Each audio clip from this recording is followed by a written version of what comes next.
tweaking. No, it needs dumping and a different track put in its place. What do the rest of the band think? Joe hates it with a passion. Mickey thinks it's so bad it lets the whole album down, and Jono is biased because he wrote the damn thing. But even he doesn't want to actually voice an opinion because he's too much in love at the moment to think straight about anything. Seth paused to take a breath. Mate, you get the final say, so if you hate it... I hate it. Then we ditch it. After a week of sheer hard work for the Zumba class, in between the even harder work of writing essays, things had started to get better. Izzy found some funky new music, thought up and remembered several completely new routines, and she'd done a lot of networking. All of which had brought back quite a few people to the class. Most of Izzy's dedicated and much-loved front row had discovered her new class time, and those who could make it were there. She had to admit she really needed her regulars. You could never have too much backup after all. She left the leisure centre feeling happier about everything than she had for a while. Opening the boot of her trusty old polo, she chucked her dance kit bag inside and then slammed it shut. She really needed a caffeine fix. Nothing less than a very large, very strong cappuccino would do now, together with a better quality sandwich than the ones on offer in the centre's cafe. She decided to go into town, where there'd be more choice. And a lot more Santas too, no doubt. She parked the car in the local supermarket car park. She wondered again just where all the Santas had come from, and so suddenly. And come the end of December, where would they all go? More importantly, what did they do for the rest of the year? You think too much.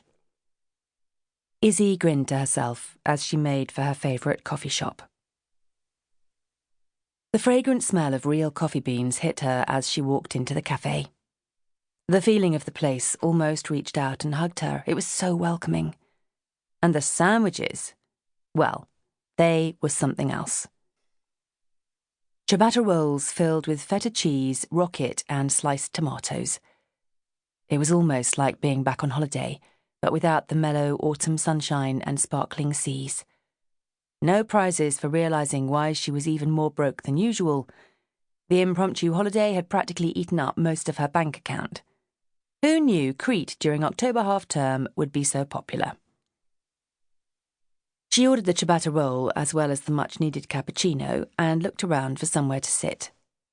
One of the downsides of a lunchtime class was finding most of the decent cafes in town were rammed with people at this time.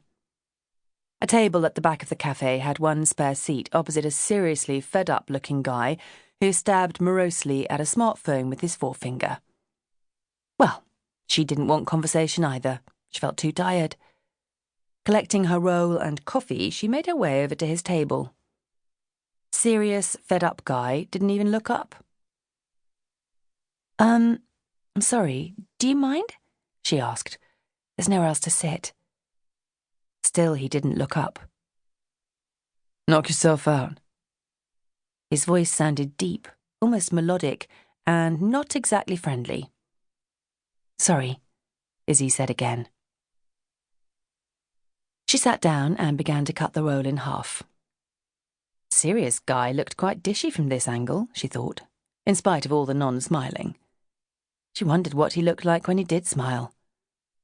Light brown hair curled almost to his broad shoulders, the ends of the curls gleaming a glorious chestnut colour under the cafe's fluorescent lights. He had lovely hands, too, strong, with long artistic fingers that continued to stab away irritably at his phone. Izzy tore her gaze away from his hands and concentrated instead on the gorgeousness of her ciabatta. She bit into the roll and felt mortified when tomato pips spurted out the side and disappeared down the front of her top. Unfortunately, serious fed-up guy chose that exact moment to glance up and witness the whole thing. Izzy felt her cheeks flush with embarrassment. Humour glinted in his startling blue eyes, and he gave her a roguish grin, causing adorable dimples to appear in his cheeks. Izzy sucked in a deep breath. What a difference. Anything I can help with?